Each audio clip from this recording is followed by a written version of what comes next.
পশম ধরার আগে আমার রক্তের উপর দিয়ে যাইতে হবে।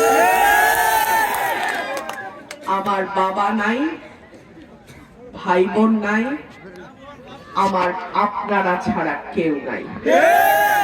সুতরাং আমার জীবন থাকতে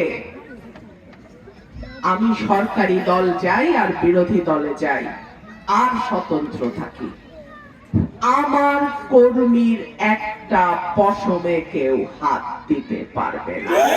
এই যে এই চেয়ারটাতে বসছি, এই স্টেজটাতে দাঁড়াইছি, এইটার পিছনে আমার কর্মীদের শ্রম, ঘাম, অর্থ, সময় সবকিছু তারা আমার পিছনে ব্যয় করছে।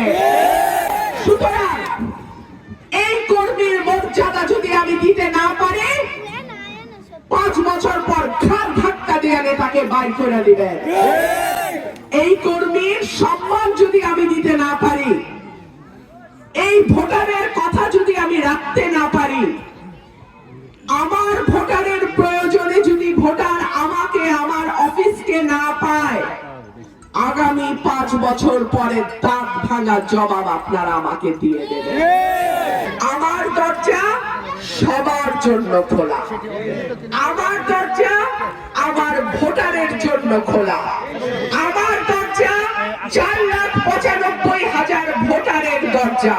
সুতরাং আমার কাছে আসতে বয়স্ক ভাতা, বিধবা ভাতা বা অন্য কোনো ভাতা যেটা সরকার দেবে সেটা পাইতে হলে কোনো বিশেষ দল মতের হওয়ার প্রয়োজন নাই। ব্যক্তি যদি কাজ করতে না পারে তখন না হয় আপনারা ব্যক্তি পাল্টায় আপনার যাকে পছন্দ তাকে ভোটটা দিয়ে